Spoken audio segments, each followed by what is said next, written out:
CG board कक्षा 10वीं के विद्यार्थियों को विज्ञान सब्जेक्ट के अति महत्वपूर्ण प्रश्न बताने वाला हूं और ये एक एक नंबर के प्रश्न है, क्योंकि मैंने 2 नंबर, 3 नंबर, 4 और 5 और 6 इन सारे प्रश्नों की आईएमपी सूची आपको प्रोवाइड कर दिया है। तो बचा क्या है, सिर्फ 1 नंबर के। तो 1 नंबर के प्रश्न मैं यहाँ पे बताने वाला हूँ। जो बताऊंगा उनको आपको पढ़ के वार्षिक पेपर में जाना है, क्योंकि यहीं से प्रश्न आएगा, इसके अलावा और कहीं से प्रश्न नहीं बनेगा। तो 15 नंबर अगर आप पूरा में पूरा पाना चाहते हैं तो मेरे द्वारा जितने भी प्रश्न एक एक नंबर के बताया जाएगा वो सबको आपको पढ़ के जाना है, तभी आप पा पाओगे। ठीक है। तो अभी जो मैं बता रहा हूँ ये परीक्षा बोध से बता रहा हूँ। परीक्षा बोध के अलावा और भी प्रश्न है, ठीक है, उसको भी मैं बताऊंगा। 2-3 प्रश्न और है। तो देखो पहले अध्याय 1 से देख लेते हैं। जीवों का विकास है ना अध्याय 1 में। तो पहला प्रश्न क्या है यहाँ पे, तो देखो, पालतू कुत्तों की आधुनिकतम नस्ल किस प्रक्रिया के फलस्वरूप बनी है? तो उत्तर क्या लेना है, कृत्रिम चयन। दूसरा देखो, कुत्ते व भेड़ के अग्रपात चलने, वेल के अग्रपात तैरने और चमगादड़ के अग्रपात उड़ने के लिए ये किसके उदाहरण है? तो ये समजात अंग के उदाहरण है। निम्नलिखित में से कौन सी समवृत्ति संरचना है? तो देखो, चमगादड़ के पंख और तितली के पंख काम एक जैसे, ठीक है, लेकिन इसकी नस्ल क्या है, अलग अलग, इसे समवृत्ति कहते हैं। डार्विन का सिद्धांत आधारित है। तो अपनी यात्रा के दौरान किए गए अवलोकनों से, ठीक है, ये उत्तर रहेगा। नेक्स्ट देखो, प्रकृति के वर्णवाद का सिद्धांत दिया है, तो डार्विन ने दिया है। छठवा है, वे अंग जो समान आधारभूत उत्पत्ति व संरचना प्रकट करते हैं कहलाते हैं समजात अंग कहलाते हैं। ठीक है। इसके अलावा मैं आपको और कुछ प्रश्न दिखा देता हूँ, जैसे कि यहाँ पे मैं इसे थोड़ा सा छोटा कर लेता हूँ। छोटा करने पर देखो, 1 मिनट, इसे हटा ही दो तो ज्यादा अच्छा है। देखो, मनुष्य के दांत और हाथी के दांत क्या है, समवृत्ति अंग है, समजात अंग नहीं होगा। क्यों? क्योंकि ये दोनों अलग अलग नस है, लेकिन इसके कार्य जो है मतलब जो इसके जो दांत है और इसके दांत है अलग अलग काम करते हैं। ठीक है। मनुष्य के दांत खाने के लिए काम करते हैं और ये सिर्फ दिखाने का है। ठीक है। इसका ओरिजिनल उपयोग आज तक पता नहीं चला है। आगे देखते हैं। इसके बाद देखो, यहाँ पे है, सब्जियों की टोकरी में आलू, मूली, गाजर, टमाटर रखे हुए हैं, इनमें से कौन सा समूह समजात है? तो कैसे पता चलेगा कौन सा समूह समजात है? तो देखो मैं आपको बता दें, समजात मतलब क्या होता है, एक जैसा। ठीक है। तो जैसे कि मूली और गाजर दोनों जमीन में उगाया जाता है, मतलब जमीन में उगाए जाने वाले क्या, परिवार हो गया। तो जमीन के अंदर क्या उगाते हैं, जैसे कि मूली और गाजर एक जैसी नस्ल के दिखते हैं। ठीक है। तो एक जैसे नस्ल के हैं, तो इसलिए मूली और गाजर आएगा। यहाँ पे दोनों ऑप्शन सही है। हो सकता है प्रश्न बनाने वाले ने यहाँ पे दूसरा देने वाला था, लेकिन यहाँ पे उन्होंने गलती कर दिया। ठीक है। तो दोनों इस तरह से दिया रहेगा, तो आपको क्या करना है, बता देना है। ठीक है। आगे देखते हैं। इसके बाद देखो, रिक्त स्थान। रिक्त स्थान में देखो, मनुष्य द्वारा चयनित, ठीक है, लवण के अनुसार जीवों में परिवर्तन लाने की प्रक्रिया क्या कहलाता है, कृत्रिम चयन कहलाता है। खाली स्थान में क्या लेना है, कृत्रिम चयन लेना है। ठीक है। इसी तरह से देखो, किसी जीव के अपने आवास में ढल जाने की प्रक्रिया को खाली स्थान कहते हैं, क्या कहते हैं, अनुकूल कहते हैं। ठीक है। और भी प्रश्न है, मैं दिखाता हूँ। अभी जो मैंने दिखाया ना हाथ में लिखकर, वो भी बहुत महत्वपूर्ण प्रश्न है। संभावना ये है कि हाथ में लिखे वाले से ज्यादा आने की संभावना है, इसलिए उसको नजरअंदाज नहीं करना है। इसके बाद देखो, जीवों का वह समूह जो आपस में लैंगिक प्रजनन कर सके क्या कहलाता है, जैविक प्रजाति कहलाता है। दो जीवों के पूर्वज एक परंतु एक कार्य अलग अलग समजात लवण दर्शाता है। ठीक है। थोड़ा सा इसे जूम कर लेते हैं। आगे देखो, इसके बाद है, फिंचो की चोंच में अंतर उनमें पाई जाने वाली खाली स्थान को दर्शाता है। तो क्या होगा यहाँ पे विविधता आ जाएगा। यहाँ पे विविधता लेना है। ठीक है। चौथा देखते हैं। कुछ जीवाणु स्टेप्टोमाइसिस युक्त माध्यम में पनपने में समर्थ होते हैं, इसका कारण खाली स्थान है। तो क्या लेना है इसका कारण, यहाँ पे विविधता ले सकते हो। ठीक है। विविधता आ सकता है। चलो आगे देखते हैं। इसके बाद देखो, चिड़िया के पंख और कीट के पंख खाली स्थान के अंग है, तो समरूप के अंग है, तो यहाँ पे समरूप ले लो। बाह्य कान की मांसपेशियां मनुष्य में खाली स्थान अंग है, तो उत्तर क्या लेना है, अवशेषी। अवशेषी आ जाएगा। ठीक है। चलो आगे देखते हैं।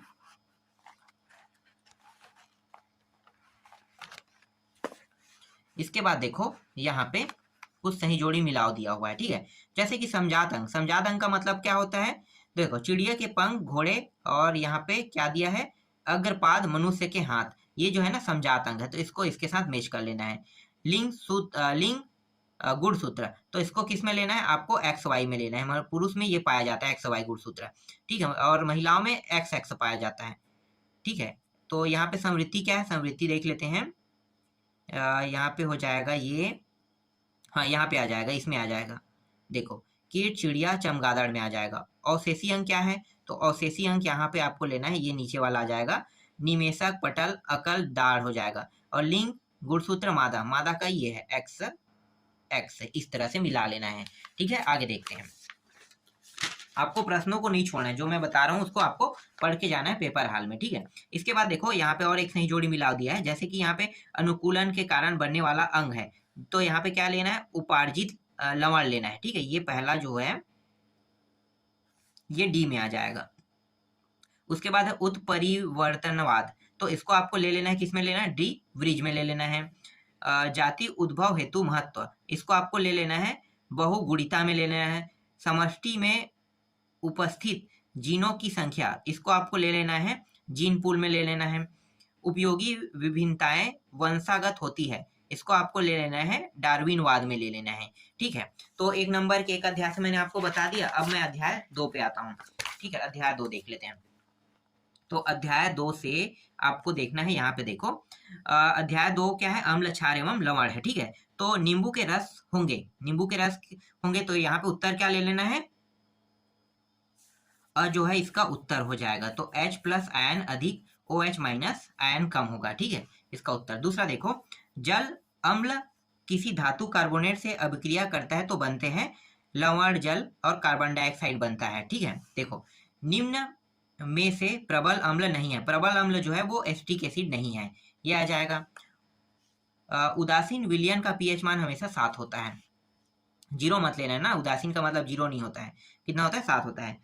सकीना के पेट में अम्लता के कारण जलन होने लगी, उसे आवश्यक है क्या, दुर्बल क्षार की। ठीक है, यहाँ पे देखो दंत क्षय होने का कारण लाल का पीएच मान कितना होता है, 5.5 से कम हो जाना होता है। ठीक है, ये उत्तर लेना है अगर ये प्रश्न रहेगा तो। इसके बाद देखो, किसी लवण की प्रकृति अम्लीय होती है तो सोडियम क्लोराइड ले लेना है। ठीक है, आगे देखते हैं। इसके बाद देखो यहाँ पे है, एक मिनट, क्षारीय विलयन में डुबाने पर लिटमस का रंग होता है तो नीला हो जाता है। अम्लीय विलयन का पीएच मान कितना होता है, अम्लीय विलयन का पीएच मान 7 से कम होता है। क्षारीय विलयन का पीएच मान 7 से अधिक होगा। ठीक है, उदासीन कहेगा तो 7 को लेना है। ठीक है, आगे देखते हैं। इसमें और भी प्रश्न है, मैं उसको भी ऐड कर देता हूँ। ठीक है, बाद में इसको ऐड कर लेंगे। चलो देखते हैं। देखो यहाँ पे आते हैं, मैं इसे थोड़ा छोटा कर लेता हूँ, यह अध्याय 2 से है। निम्नलिखित में से कौन सा दुर्बल अम्ल है, तो यहाँ पे क्या लेना है, ठीक है, नाइट्रिक एसिड लेना है। ठीक है, HNO3 ले लेना है। ठीक है, यहाँ पे देखो, इसके बाद आते हैं टमाटर में कौन सा अम्ल पाया जाता है, तो ऑक्जेलिक अम्ल पाया जाता है। इसके अलावा फार्मिक अम्ल भी होता है ना, नहीं फार्मिक अम्ल नहीं, ऑक्जेलिक अम्ल और 2-3 और अम्ल है, मैं भूल रहा हूँ। ठीक है, ऑक्जेलिक अम्ल ले लेना टमाटर में, ये रहेगा। तो और इसके बाद है, अपच का उपचार करने के लिए निम्न में से किस औषधि का उपयोग करते हैं, तो एंटासिड का उपयोग करते हैं। ठीक है, एंटासिड ले लेना है। हाँ ठीक है, चलो इसके बाद है, धातु अम्ल से अभिक्रिया करके खालिस्तान गैस बनाता है, हाइड्रोजन बनाता है। इसके बाद है, प्रकृति स्रोत क्षारक है, तो खाने का सोडा जो है वो क्षारक है, बाकी तो अम्ल है। रासायनिक सूचक कह रहा है तो मेथिल ऑरेंज है, ये बाकी जो है ना प्राकृतिक सूचक है। हल्दी, गुड़हल, ये गुड़हल एक प्रकार का फूल है, हल्दी आपको पता है जमीन के नीचे, और लाल पत्ता गोभी जो है ये भी क्या है, एक प्राकृतिक सूचक है, लेकिन मेथिल को बनाया जाता है। इसके बाद देखो नेक्स्ट है, सल्फर डाइऑक्साइड सोडियम डाइऑक्साइड के साथ अभिक्रिया करके बनाती है, क्या बनाती है, सोडियम सल्फाइड जल बनाती है। ठीक है, ये लेना है। इसके बाद नेक्स्ट है, जल अम्ल किसी धातु कार्बोनेट से अभिक्रिया करता है तो बनते हैं, तो क्या बनते हैं, अभी जस्ट पढ़ा है ना, लवण जल कार्बन डाइऑक्साइड बनता है। ठीक है, आगे देखो। इसके बाद 12वां क्या है, यहाँ पे ताजे दूध का पीएच मान 6 होता है तो दही का पीएच मान होगा 6 से कम लेना है। ठीक है, 6 से कम, लेकिन यहाँ पे ऑप्शन में देखो 5.5 भी दिया हुआ है, फिर भी आपको 6 से कम लेना है। क्यों, क्योंकि इसका जो दूध का मतलब दही का जो पीएच मान है वो 4.5 से लेके 5.5 तक के होता है। ठीक है, इसलिए एग्जैक्ट नहीं कह सकता, तो 6 से कम बोल रहा है उसे, समझ में आ गया। ठीक है, आगे देखते हैं। इसके बाद और प्रश्न था ना, उसको भी देख लेते हैं, कहाँ पे है भाई, यहाँ पे देखो।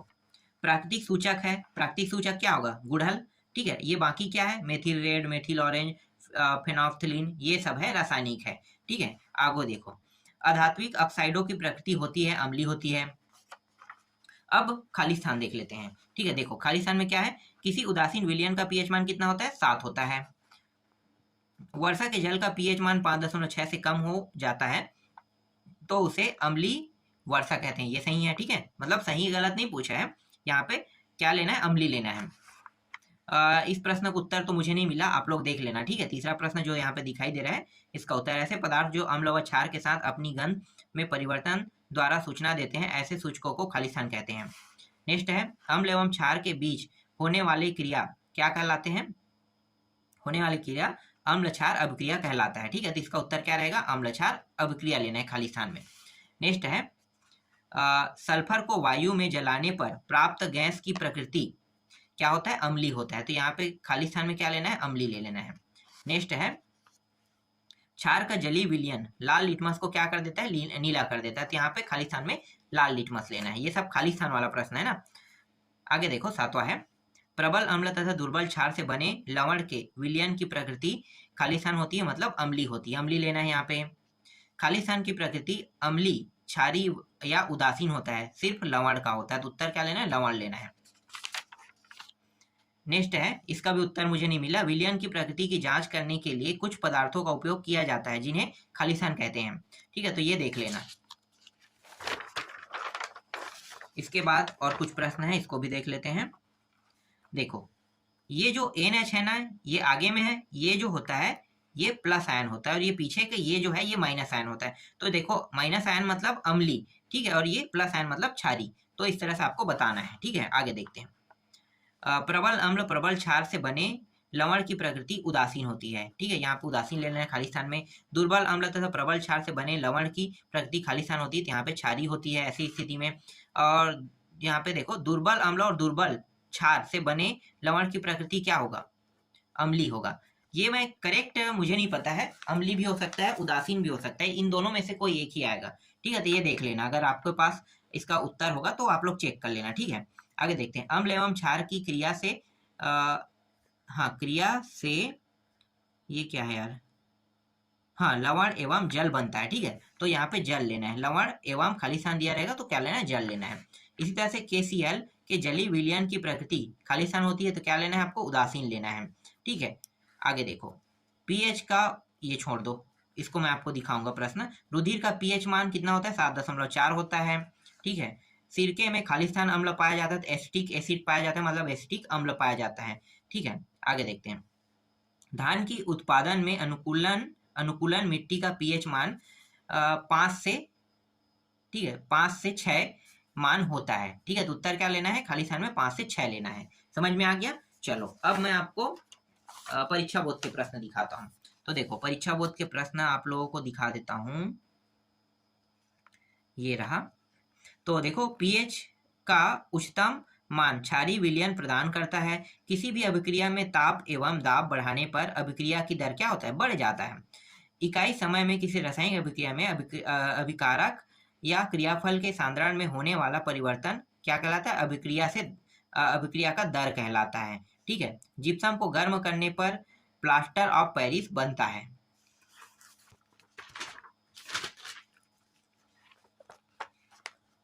इसी तरह से यहाँ पे कुछ और प्रश्न है, थोड़ा सा मैं जूम कर लेता हूँ इसे। ठीक है, उदासीन विलयन का pH मान कितना होगा, तो उदासीन विलयन का pH मान 7 होता है। रासायनिक साम्य की प्रकृति, हाँ, खाली स्थान होती है, तो यहाँ पे गतिक लेना है। ठीक है, ब्रूनस्टेड लॉरी अवधारणा के अनुसार प्रोटॉन दाता प्रदान पदार्थ खाली स्थान कहलाता है, तो क्या लेना है, अम्ल कहलाता है ना। तो यहाँ पे अम्ल लेना है। जल, हाइड्रोजन और ऑक्सीजन का एक खाली स्थान है, तो उत्तर क्या लेना है, यौगिक लेना है। यहाँ पे यौगिक। बंधों का बनना एवं टूटना खाली स्थान कहलाता है, तो रासायनिक अभिक्रिया लेना है। यहाँ पे रासायनिक अभिक्रिया आ जाएगा। किसी उत्क्रमणीय अभिक्रिया की वह अवस्था जिसमें अग्र व पश्च भाग दोनों अभिक्रियाएं समान वेग में होती है, खाली स्थान कहलाता है। तो यहाँ पे क्या लिखा है, रासायनिक यौगिक लेना है। इसमें क्या आ जाएगा, रासायनिक यौगिक। ठीक है, आगे देखो, खाली स्थान बढ़ने से वियोजन की मात्रा बढ़ती है, तो उत्तर क्या लेना है, उत्तर यहाँ पे आ जाएगा ताप आ जाएगा। ठीक है, ताप ले लो, और रुधिर का पीएच मान 7 मैंने क्या इतना बताया था, 4 बताया था, तो ये 7.4 आ जाएगा। ठीक है, 7.4, इसे मैंने पहले ही बता दिया था। चलो आगे देखते हैं। इसके बाद देखो यहाँ पे आते हैं। हाँ ठीक है, प्रबल क्षार। प्रबल क्षार को आपको किस में लेना है, ये जो है ना प्रबल क्षार है, सोडियम हाइड्रोक्साइड प्रबल क्षार है। ठीक है, प्रबल अम्ल, प्रबल अम्ल किसको लोगे, प्रबल अम्ल में आपको लोगे, आप लोगे इसे सोडियम सॉरी HCl को लेगे। ठीक है, और एस्टिक अम्ल, एस्टिक अम्ल क्या है, एस्टिक अम्ल जो है वो है दुर्बल अम्ल है, ये दुर्बल अम्ल है। अमोनिया, अमोनिया क्या है, लुईस क्षार है, तो ये इसमें ले लेना है। ठीक है, इसके बाद है कैल्शियम हाइड्रोक्साइड। ठीक है, इसको किस में लेना है, आपको ले लेना है दुर्बल क्षार में लेना है। वे अभिक्रिया जिसमें उष्मा का उत्सर्जन होता है, इसको किस में लोगे, इसको आपको लेना है जी में उष्मा छेपी में लेना है। ठीक है, शुद्ध जल का पीएच मान कितना होता है, 7 होता है। तो यहीं से आपको प्रश्न देखने को मिलेगा और बाहर से देखने को नहीं मिलेगा। तो जितना प्रश्न मैंने आपको बताया उन सारे प्रश्नों को अच्छे से याद कर लेना।